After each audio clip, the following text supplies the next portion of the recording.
1, 2, 3, 4. All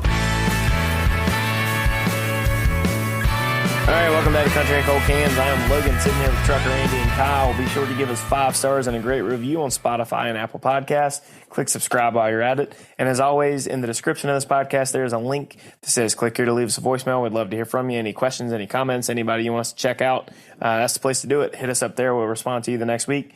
Look at the website, not miserable-reckless, wrong podcast, fellas. Countryandcoldcans.com for blog content and merch. All right, today's episode is brought to you by Parlay Play. If you like free money, you like to play the daily fantasy sports game, then you know what? Use our code. Use the code COLDCANSPICK'em, COLDCANSPICKEM, Cold Cans Pick'em. If you deposit up to $100, you get 100% matched funds from Parlay Play. It's a lot of fun. Me and the fellas have done this throughout baseball season, playing the pitcher strikeouts, the over-unders. Definitely check it out. So, yeah, Cold Cans Pick'em. That's the code, Parlay Play. All right, boys. There was a lot that went on in the music industry over the weekend that we were a little bit behind on because, as Andy and I were talking pre-show, we were reliving our youth going to the pool and whatnot. We were a few days late to this Oliver Anthony story. Mm-hmm. So I'm still trying to catch up on some of this stuff. How much have you guys read about it before I go into it? Read 0. Yeah. I've seen it everywhere, from Joe Rogan to the influencers on Instagram to Twitter or X, whatever we call it now. That's where I saw it. So Same, except for X, because I've never been on there. yeah, well, Andy's been locked out because he's a bot. Russian disinformation. That's right. But so, yeah, Oliver Anthony. Apparently that's his pen name. That's not his actual real name. If you look at like the songwriter credits of the song in question that everybody has been talking about is Richmond, north of Richmond. Mm-hmm. It's taken the world by storm because literally yesterday at lunch on Monday, I saw it on Spotify and it had 700,000 streams. By this morning, it was it's currently at 1.9 million streams. So it had over 1 million from lunchtime yesterday to lunchtime today when I checked on it again. His 2 million Twitter on followers YouTube today. Which is nuts. Just today, 2 million. Because it was 11 at like 2 this morning, and it's now at 13 now. And then his Twitter X followers, have gone from very, very small numbers to yesterday he was at 231,000. Now he's at like 331,000. Somebody was showing the side by sides of it. He's got like more followers than Tyler Childers now. He's got more followers than a lot of like very popular artists who sell out a lot of seats. Now, Twitter followers don't Not real life. equivalate to, it's not real life. It doesn't equivalate to putting asses in the seats. Yep. You know, just look at Cody Wolf's numbers, right? He allegedly has a lot of followers, doesn't sell tickets. That's right. But I mean, it does kind of show like just how much this guy's name has blown up. And to Kyle's point, there's been a lot of influencers around. So he is this guy who lives in just outside of like in rural Virginia, suburban Virginia, something like that. And he wrote this song that is very populist in tone. If you listen to some people, they make it seem like it's just a overtly right-wing song. I don't really think that it is. I think there are some right-wing elements there, but he's not. If you listen to any of his other music that he has available on Spotify, he's not a like right-wing guy.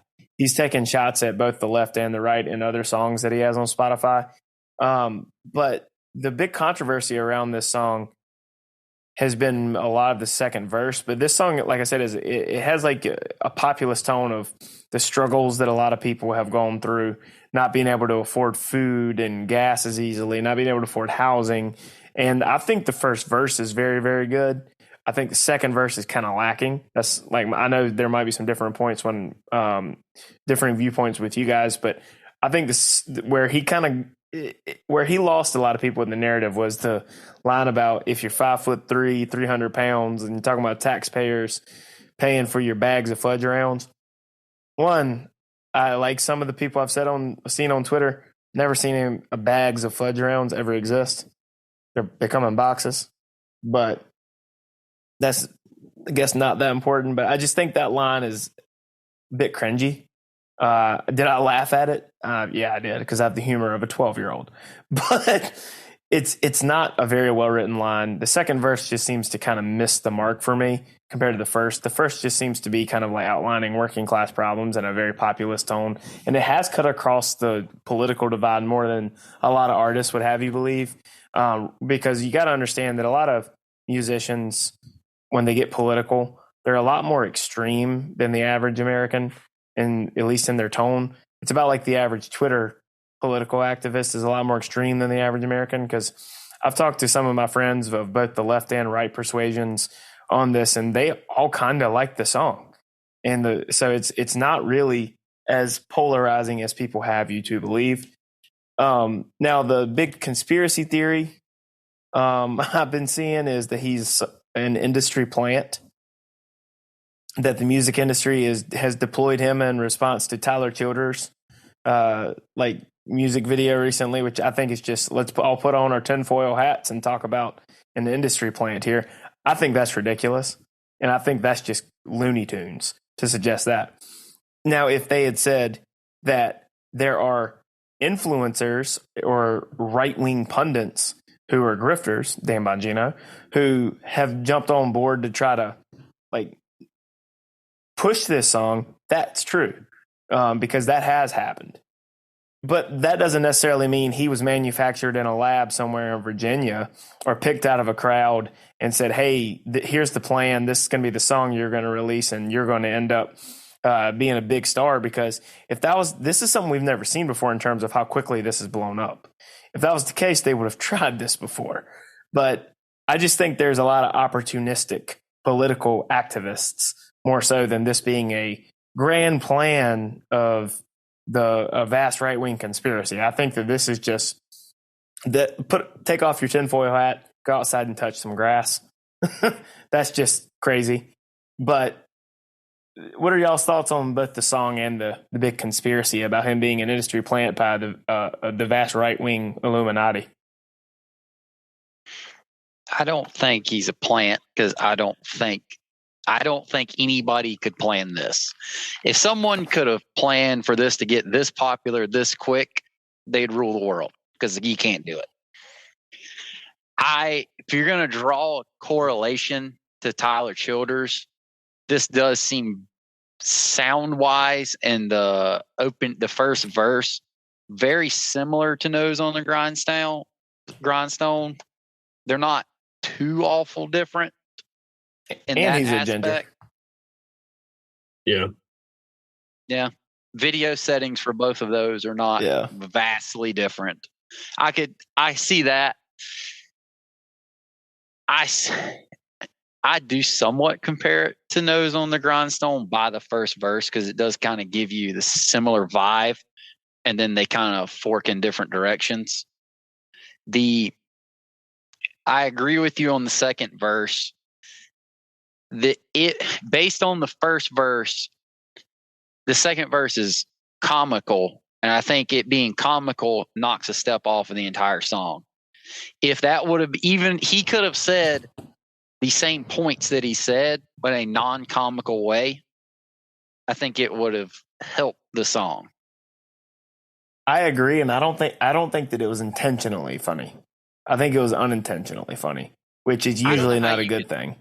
If you say fudge rounds, it's going to be in funny. A song. You can't say that in a serious manner, period. Agree. And it's like that part, when I first heard that, I was like, that can't be a real line, because the first part was pretty well written, because the line in the song I think is the best in the song is living in the new world with an old soul. That's a fantastic line that a lot of people can probably relate to in the current moment that we're in America. But then he follows the lines like that up, and then the alliteration that he has with the song title of Richmond, north of Richmond, to refer to wealthy elites and politicians, north of Richmond being D.C., then those were good lines. But then he follows it up with bags of fudge arounds. like But you he said, also, Andrew, that's just after he says something kind of comical, he'll bring you back in with something not comical. The way the song is and the way he sings the chorus is so captivating. This guy could almost sell me on anything. But you'll go from, wow, that was kind of dumb, and then it's immediately, after fudge rounds, it was a young man killing themselves. yeah. It changes so quick. Yeah. You quickly forget about the part. Oh, that was kind of weird, and then you lose track. I'll say you too quickly forgot. The vast majority of people out there in the media and a lot of artists did not forget. That's all they can harp on is the fudge round line. And I'm not talking about from a songwriting perspective. I'm saying that they make it seem like all he's doing is making fun of poor people who are obese. When I can see, this is where my take is on that. I can see how people can interpret it that way. That's not how I took it, nor do I think that was his intention. I think it was more him blaming the system that have put people in place to become obese and be dependent upon government in his view. I think that was his intention. I think it was poorly executed, but I can see where they're coming from on that. But the fact that that's the tunnel vision people have on it, I think is a bit ridiculous. I think we are being a little bit narrow-sighted.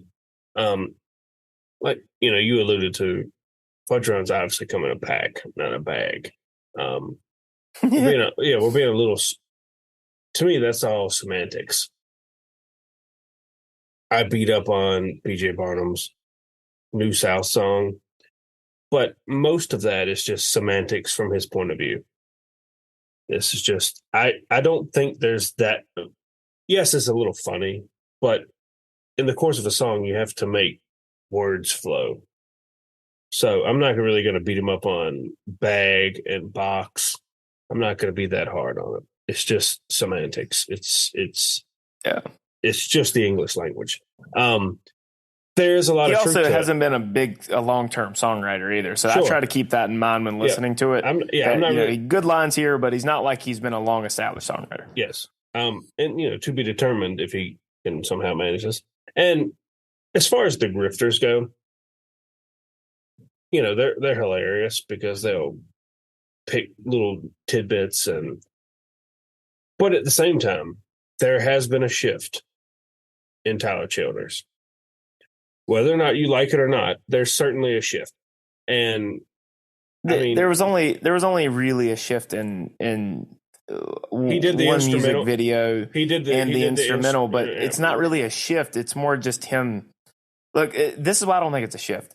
It's not a shift because it's not anything it's not like he suddenly started believing something different from what he always believed. Well, we didn't know it.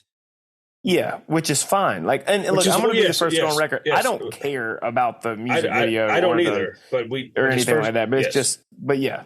Yeah. Well, I don't want people to misconstrue your viewpoint though when you're talking about that. So, all right, a shift is maybe the wrong word. It's more we know him better than we did in 2018 when he released Country Squire.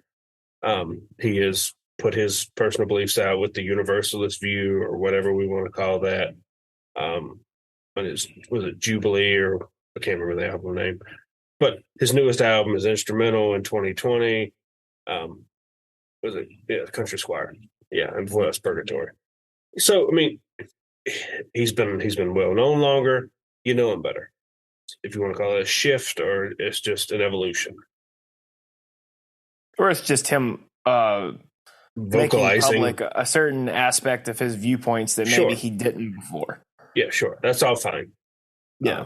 Some people may look at that as a shift. Some people may look at it as just music. However you look at it. I think the grifters have got a fair point there. His new song, me personally, I find that hard to believe. I've known a few people from West Virginia. When the coal mine shut down, they moved down to our area. I just find that hard to believe. Not saying it didn't happen, but how common was it? Who knows? Well, those are two separate questions, though. Right. I'm Sure. going to push back on that a little bit. I don't find it hard to believe, but at the same time, I think it's not insinuating that it's common. Yes, I think it's much lower than the mean. Sure, but that's not what the music video was saying. It wasn't making it seem like everybody in Kentucky digging coal was gay. I kind of got that memo from it. Not really. Well, you need to rewatch it because there were really only two gay dudes, and they got beat up in the mine because they were gay. So I mean that is the opposite of what you just said. I think it's trying to not to get too deep down. We're getting down the coal mine. Yeah. I think it's trying to rewrite how is that placed in like the 80s or the 60s. It was roughly about like it was a fictional story. Sure, but yeah, I'm trying to view the setting. It's not an autobiographical story. Yes, I know. I'm trying to just view the surroundings of the video. 60s, 80s, 50s, I would say. 50s, definitely not the 80s. Okay. Yeah, I find it hard to believe that, that was common. It may have been underground. On the pun. It's a mine, now you're Kyle. trying to, but Kyle, hold on. You're trying to slide your point back in there after we just agreed on that. Your point was that the video didn't say it was common. The video said it wasn't common. That was the whole issue a lot of their coworkers had with them. Then you agreed with me on that, and then you tried to slide it back in there and change the subject. I'm going to call you out on that. Okay. I might have misunderstood what we agreed on. Sure. I just, anyway, regardless of that, whatever you think of that, it completely changed my outlook on the song. Because when you because anytime a visual, the story in a music video is definitely going to affect how you visualize the story when you listen to it later. Yes, it's like that across any music video. Yes, yeah. But the point is, you can, if you're a grifter, you can certainly take that song and hijack it, and then compare it to this song, and easily make a comparison, which I don't think he's doing. I'm just laying out the groundwork of how these Twitter folks operate. You can easily compare and contrast. They're from the same region. They look pretty damn similar. Well, they're not from the same region. They're from Appalachia. Well, it's one you mispronounced it as Appalachia. Appalachia. And two, he's not from Appalachia. He's from around near the Richmond area. That's the Piedmont. Okay, those foothills. Yeah. Okay. Regardless, they look similar. Yeah, they look similar. You can easily make a compare and contrast. So you can easily see how people just jump on this and grift. Yeah. A lot of the song I tend to agree with. And the fudge rounds, back to the whole big circle. The fudge round thing, that is true. And that's a problem with the whole food stamp thing in general. You can't buy hot food. So you're going to either buy fudge rounds or you can buy a cooked rotisserie chicken, which is much healthier for you. But you can't buy a cooked rotisserie chicken. You have to buy cold food. You can't buy hot food with food stamps for some odd reason. So, yeah, you're going to buy your kids and load them up with sugar, and they're going to be diabetics by the time they're 14. Yeah. So, there's some truth to that. And his point about the homeless on the street and then the obese abusing welfare. A lot of the people that are homeless, people don't like to hear this. A lot of the people that are homeless, they are drug abusers. So they spend what money they have. Not all, a lot. Plurality, I would say. They spend the little money they get on drugs. So if you don't eat and all you do is drugs, you're obviously going to be skinny. There's kind of a missed point there. But at the same time, I do tend to agree with the point the second verse that you guys beat up on. And that's not a personal problem. That's just a system problem. No, I agree with you on that. That was what I'm with you on that, because I think that people are misconstruing his intention, but they're letting the narrative about this song be what he's, and I hate this word because it doesn't actually mean what they think it means. They're saying he's fat phobic. Right. Oh, God. And I'm just I don't think that he's really scared of fat people, but but at the same time, like it does. He could have worded it in a much better way that didn't come across like you were punching down at poor obese people. It comes across that way if you don't really listen to it and try to find and listen to the intention. The easy thing to do is to hear that line and be like, oh, this guy's making fun of fat people who don't have money. That's the easy thing. Now, is that a listener problem? It's a lazy problem. I agree. Yeah. And some of it's opportunism because we know that. But because there are grifters on both the left and the right. I'm not just going to say there are only grifters on the right, because there are grifters on the left. And that is the case. It's the same thing. I hate talking about these issues sometimes on here because they're so polarizing. And a lot of times my take on these things, like my take on the try that in a small town controversy, is more nuanced and it falls somewhere in between the extremes. So like with that one, I was sitting there and I want to be on record that about 2 months before it was a controversy, the three of us trashed that horrible abomination of a song on this show. It's true. Because it sucks. But then suddenly people that otherwise are not going to listen to Jason Aldean got a hold of the song, and then they made it about something that it wasn't. They made it seem like it was a song about being racist, and I don't believe that it was. There's plenty of reason to criticize that song without having to, fabricate things to fit a political narrative, and that's kind of where that went. But you kind of either had to be rah-rah, Jason Aldean's making a statement like the right-wing grifters out there, acting like it's such a powerful message when it wasn't. It's a very inaccurate portrayal of rural America currently in America. And on top of that, it just was poorly written. He didn't write it, but it was poorly written. But you either had to rah-rah Jason Aldean standing up, or you're a racist. Or you had to criticize it, or you're a racist. Like it's just it's a no-win situation half the time. But that whole situation had me fuming when I was reading the dumbass takes on Twitter about it.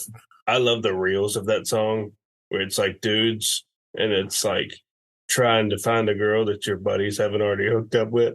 Try that. Try that in a small town. Yeah, I mean, those reels are hilarious because it's a meme of the song, and it's the song itself is a meme. Yes, yeah. I mean, it's self-deprecation of like people that live in small towns. I mean, and self-deprecating humor is really funny to me because it, if you can't make fun of yourself, people that can't make fun of themselves, I think, lack all humor because it's just general and funny. Like if I can't poke fun of myself, if I'm so uptight that like I get butthurt anytime someone makes fun of me, you're just not a fun person to be around.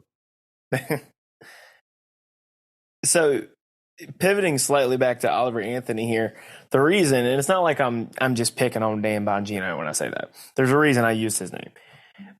So it's been talked about now that John Rich, formerly of Big and Rich, has offered to produce an album for him, and that Dan Bongino said he wants to help him with distribution. Well, one, what does Dan Bongino know about distribution in the music industry? Probably not shit. And this is it's an opportunistic way for him to try to grow his podcast brand for people that are more likely to buy Patriot water from some ad on his show. It's just reality of it. Why the biggest mistake, and I don't have anything against John Rich, really. I like some old Big and Rich stuff here and there. But when he gets in all these like ridiculous Twitter takes that the algorithm will occasionally give me, saying like legendary country producer John Rich, I'm like, no, he's not. Like he produced some Big and Rich stuff. He produced some Gretchen Wilson stuff, a few smaller things here and there, but he's not a legendary producer. He was known for being a part of Big and Rich. And I think he was even a Lone Star, that soccer mom band from the early 2000s for a little while. It's hits, though. They did have some hits, but they weren't very good. But this would be a mistake for Oliver Anthony. I want to get y'all's take on whether you think it'd be good or not, but I think it's a mistake if Oliver Anthony gets John Rich to be the producer, because John Rich is not going to the very essence of what made this song relatable sonically is going to be wiped away. Like that kind of like more gritty, real, authentic kind of sound. It's going to be polished up.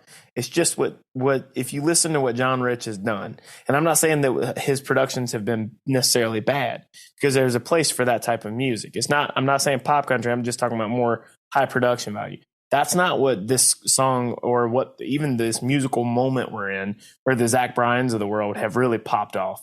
If you notice, it's been a little more of a lo-fi, more like do it DIY kind of sound that has been popular. Tyler Childers is a good example of that. So I don't think it's a good idea from just a music standpoint for him to hook up with John Rich as a producer. I also think that it's going to immediately be labeled as some type of right-wing artist rather than just being a musical artist.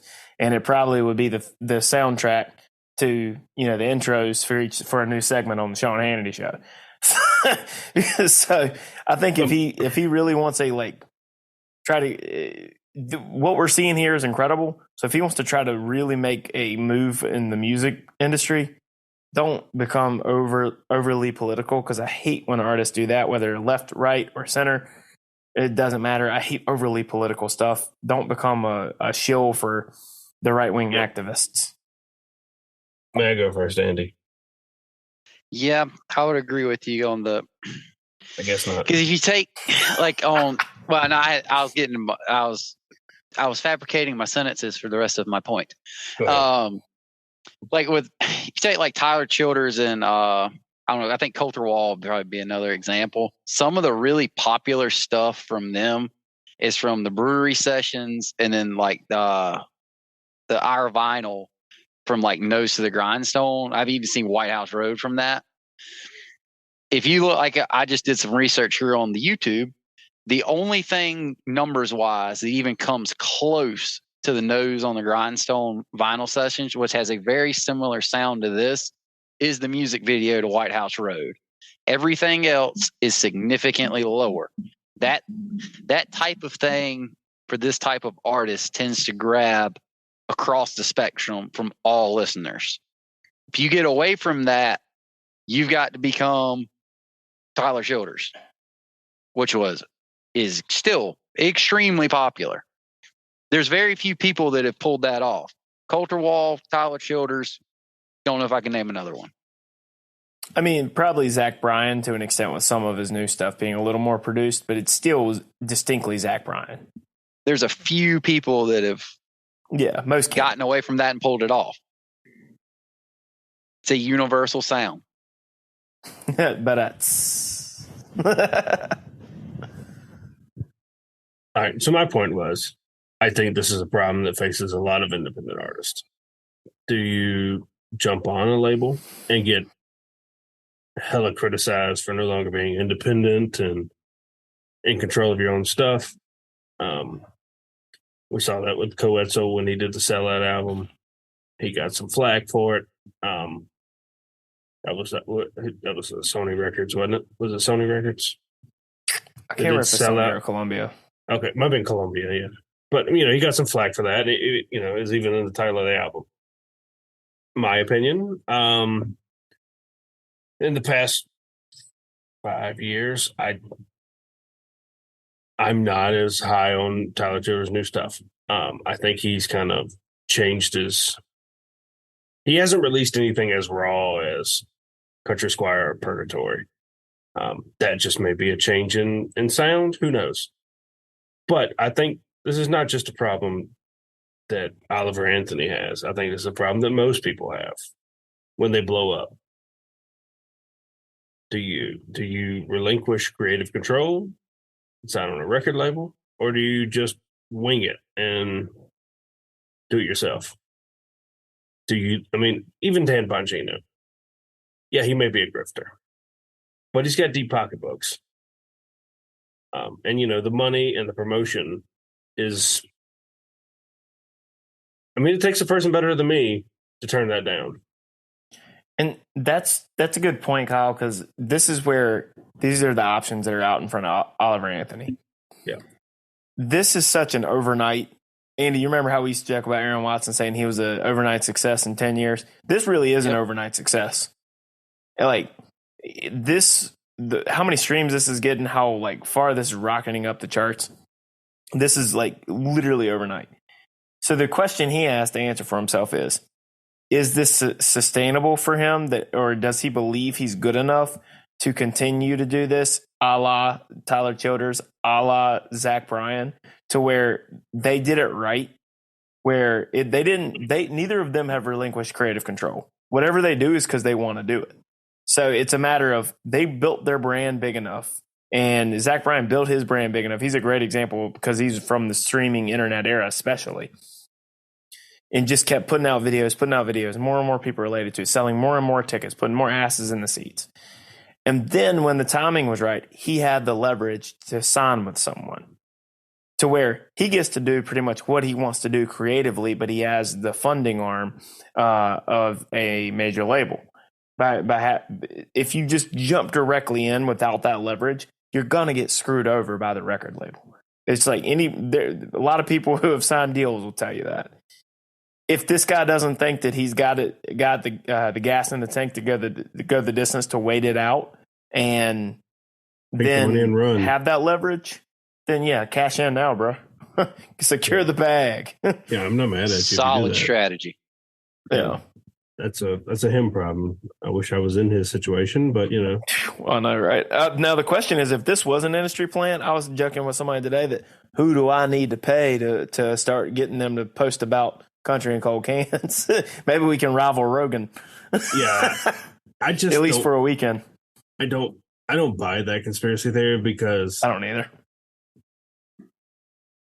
To be this successful, it just doesn't work. They'd rule the world if they knew how to do this. Yeah. And I mean, it's like, it's also some of it, I think, is a little bit of jealousy because, and I think it's not unfounded to be jealous of this because think of it, if you've been writing songs, you've been touring hard, living in a van and having a hard life for 5, 10, 15 years. And then here's this cat who, you know, just a few years ago, I read he was working in a factory. Yep. And then over the weekend, he just gets more followers than Tyler Childers and has 2 million YouTube video views in a day.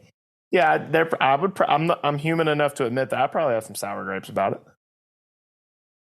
Yeah, some people got it and some people don't. And that's just a tough. Well, it's like, I think that if I'm being honest, a lot of the people that I've seen being sour grapes are more talented and have better music.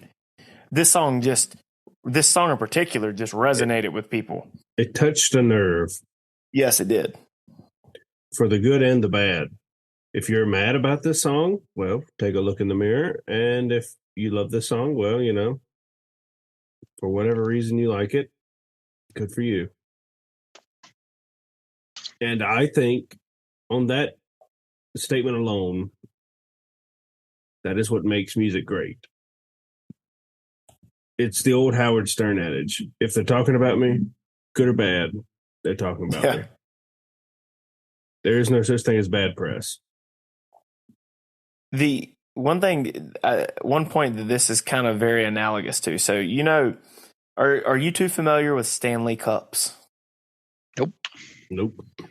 So next time you pay attention when you hang out with this, it's very popular amongst white girls. It's the big cups with the straw. I know some of them. Yeah. I thought you were about a person. Yeah. No. Stanley Cups, like the cups. Yeah, I know what you're talking about. Yeah, the ones they used to sell at Walmart. Yeah, those have been around. That company's been around for almost 100 years. Why do you think that suddenly, since 2020-ish, they've popped off and now every single white girl I know has one? It's because influencers. They picked up on them. They rebranded to an extent and put out this line of Stanley Cups, and these influencers wrote about them, and then suddenly they had them. And now every white girl I know is walking around with a Stanley Cup. It's true. That doesn't necessarily mean it was an industry plant. Like, that's kind of the same thing with Oliver Anthony.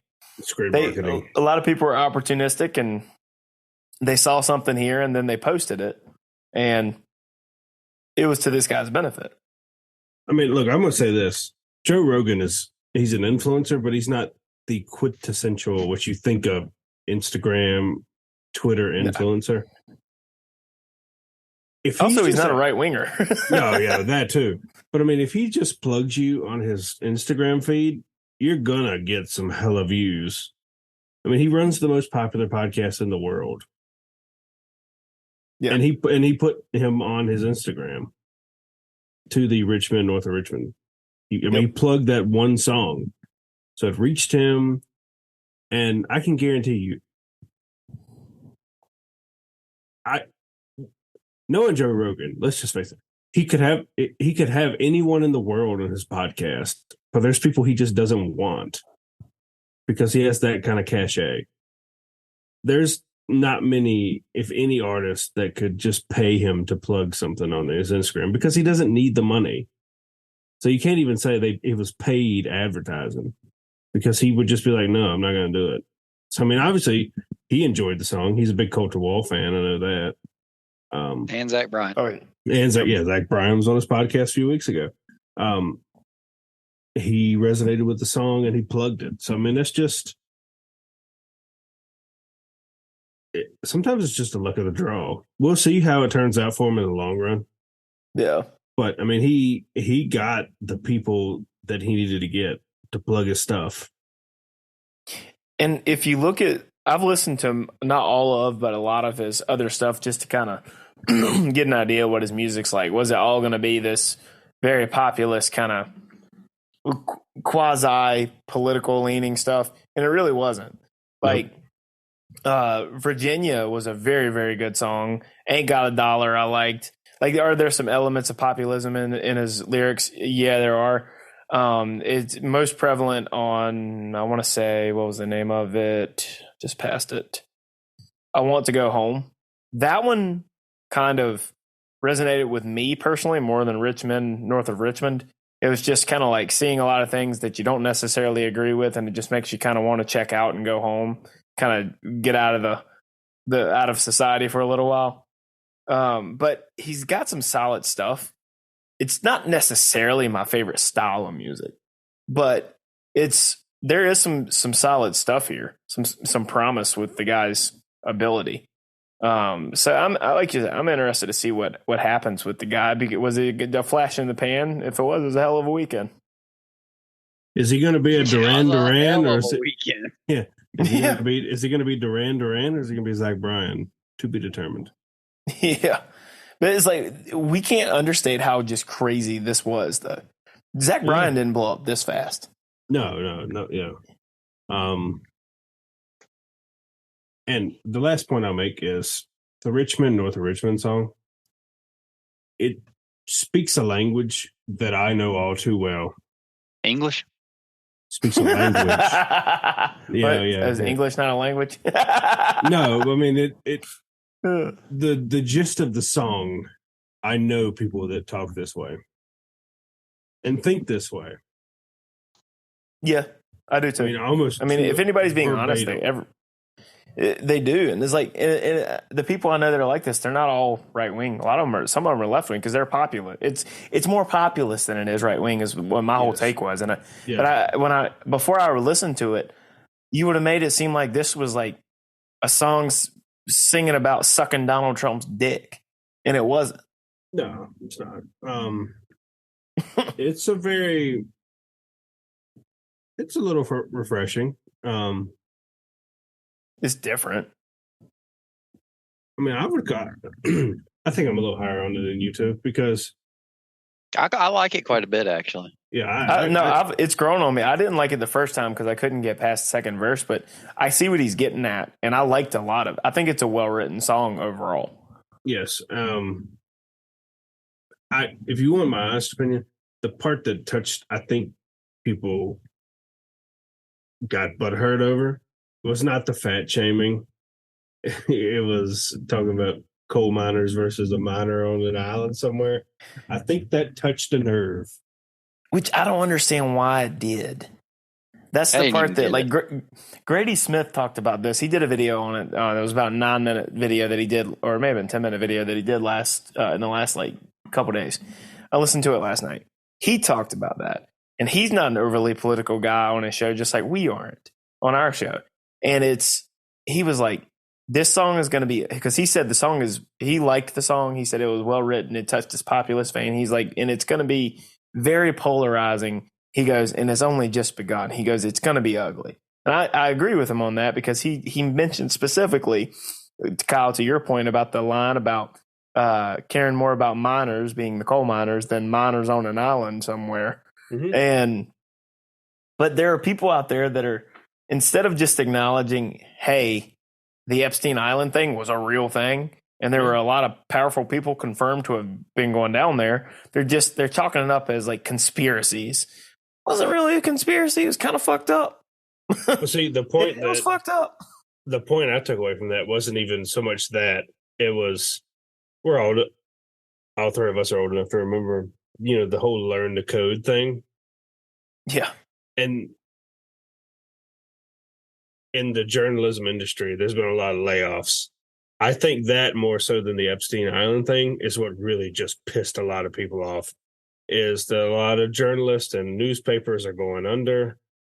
And, a few 5, 6, 7 years ago, it was a meme that all the journalists were like telling blue collar folks to learn the code. And then now they're all getting laid off. And, the blue collar work is not necessarily coal miners, but a lot of blue collar industries are in like a renaissance where we're desperately short staffed on trades. And I think that one line just really pisses off certain sections of the white collar economy where, especially, and I can't say this anymore because of the new rules on X for blue check marks, but what I used to call the blue check mark journos. Yeah. Because left, right didn't matter. Most of the journalists out there sucked. Yeah, and they were not journalists, they were activists on both sides of the aisle, and it was really frustrating and they also were so far stuck up their own ass, like about every single issue. And so it's like it sucks to kind of like see people lose their jobs, but at the same time, because of how loud they were talking down to blue collar Americans, it's kind of, you're smirking a little bit, like, these sons of bitches kind of deserved it. Yeah, I mean, as somebody who's on both sides of that aisle, I do IT work and also electrical work. I can see both sides of it, and I don't disparage anyone. But sometimes, this newspaper laid off 350 people. Sucks. You kind of have a smug smile as you read it. Because it wasn't that long ago that they were making fun of a lot of people that were getting laid off. And telling people who had been down in the mines for 15, 20 years to learn to code. And I'm like, half of these people, I've been to West Virginia recently. A lot of these small towns, half the town doesn't have running water, and you're telling them to go learn to code.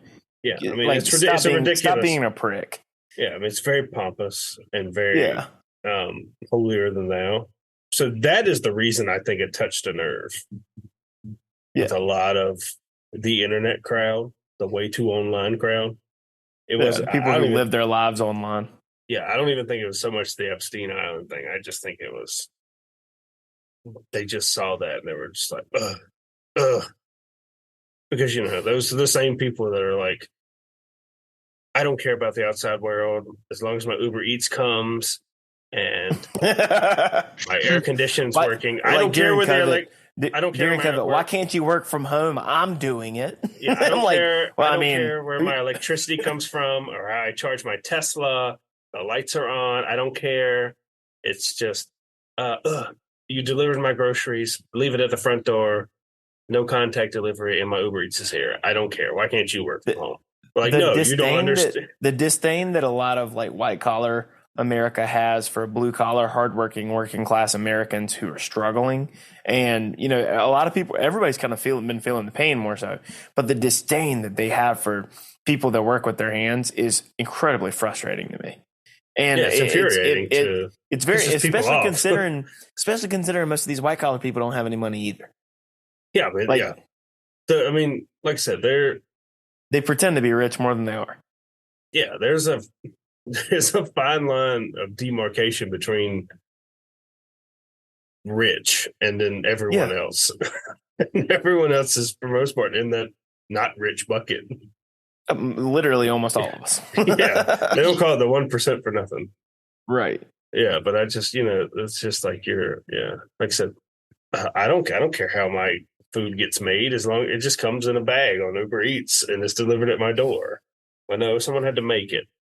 And that cuts at the heart of what a lot of this song was about, is the struggles people are having, and then the smug pompousness that we've been, and the tone that they've been spoken to over the years. And that's, to your point, 100% why it's been such a big hit, is because it struck a nerve. The amount of people that I know, it was at least 3 or 4 people Monday morning sent me this song just because they wanted me to listen to it, because we do the podcast.